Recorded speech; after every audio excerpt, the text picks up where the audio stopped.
recap, in the previous session, we got an overview of agriculture based livelihoods in India.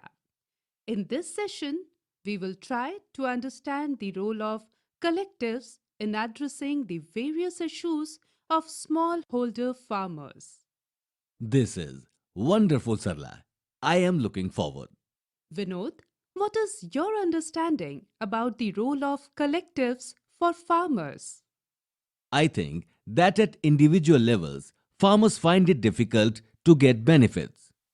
When they buy inputs at an individual level, they have to pay a higher price as they buy in smaller quantities. When they sell at an individual level, they mostly depend on local middlemen who pays less.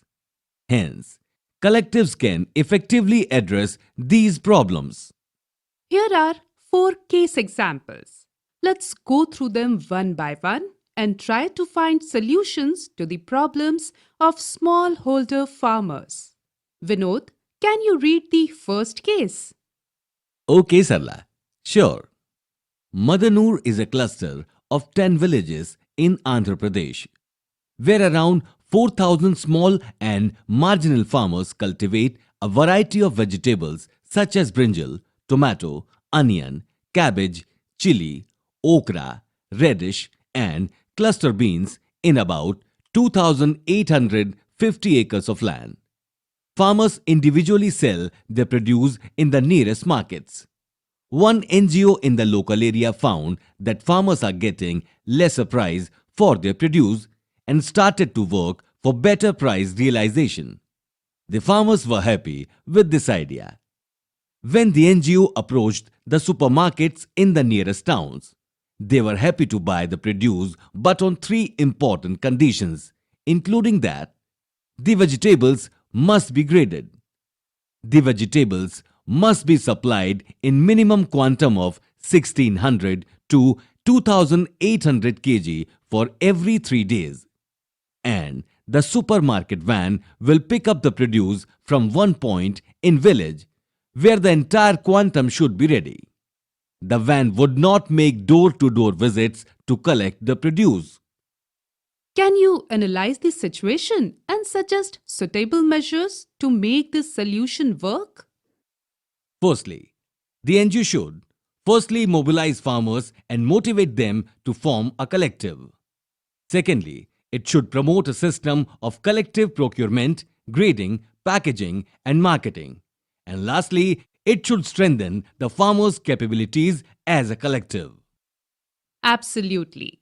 Let us now move on to the next case. Okay, Sarla. Here is the second case. Mogla is a cluster of 12 small villages in Chittapur Taluk in Gulbarg district of Karnataka. 2,300 farming families live in the village and cultivate Bengal gram in 6,700 acres of land. Farmers purchase DAP fertilizers and other inputs from the nearest market located 21 kilometers away. As it is a remote village, transportation is a major challenge. Farmers individually visit the market and purchase 2 to 5 bags of DAP and other input according to their requirement. Approximately around 4,000 bags of inputs are purchased for one cropping season. And transportation costs alone are breaching the income of farmers. Farmers face the same problem while transporting their produce to the market. Vinod, can you think about the consequences of individual procurement of inputs and suggest 2-3 important steps that a facilitating NGO can do to reduce their costs? In this case, the NGO should collectivize the farmers to hire common transport facility, promote collective purchasing of inputs by aggregating the demand of farmers, and aggregate the produce of farmers to negotiate with traders for a better price. Absolutely. Now, let us look into the third situation. Vinod, can you read the case? Yes, here it is. Malagaon is a panchayat wherein around 1,500 small and marginal farmers cultivate Bengal gram and green gram. Farmers sell their produce without any processing and value addition. They sell their produce individually to the agents who visit their villages, or they sell it in the nearest market. A local NGO working for farmers' development attempted to initiate value addition at local level so that farmers can get better price. NGO organized a farmers' institution with 60 farmers and established a processing unit with the support of the National Bank for Agriculture and Rural Development, NABARD. However, the capacity of the processing unit was high, and the entire produce of 45 member farmers who supplied to unit was processed in 15 days. The unit remained ideal for the remaining year. Break-even was not achieved, and therefore the unit became defunct. In short, the establishment of the pulses processing unit could not make any change in the income level of the farmers. Vinod, can you analyze the reasons for the defunctioning of the processing unit and suggest appropriate actions to run the unit effectively and bring benefit to the farmers? The production volume is insufficient to run the processing unit regularly on full scale. Very few farmers have been mobilized for supplying their products to the processing units. There is a need to mobilize and collectivize a larger number of farmers. They need to be further motivated to produce and supply the same products to the processing units. Correct. You have covered everything. Now let us analyze another situation about farmers' difficulty in accessing finance. Vinod, can you please read out the case? Yes, Sarla. Here is the last case. Jaladanki is a village in the Vidarbha region of Maharashtra, wherein the farmers do rain-fed agriculture. The main crops are Bengal gram, green gram, and soybean. There are around 860 small and marginal farmers who cultivate pulses in more than 1200 acres.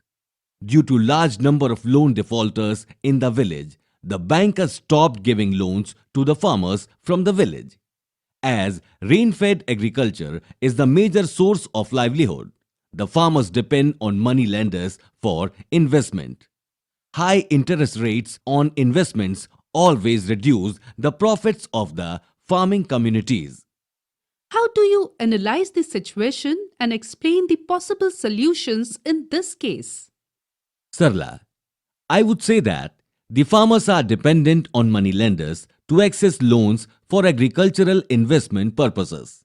The high cost of credit places a debt burden on them. To solve this problem, farmers need to be collectivized, and their credit and repayment mechanisms need to be developed through peer pressure. That is a very good analysis, Vinod. Now let me summarize. We have seen that collectives can enable smallholder farmers for value-added production at the local level as per the demand of the market, achieving economy of scale for aggregating the producers, for processing, and also for accessing bigger markets, minimizing their transaction cost through input purchase and output sale in bulk, accessing credit at affordable rates from mainstream financial institutions,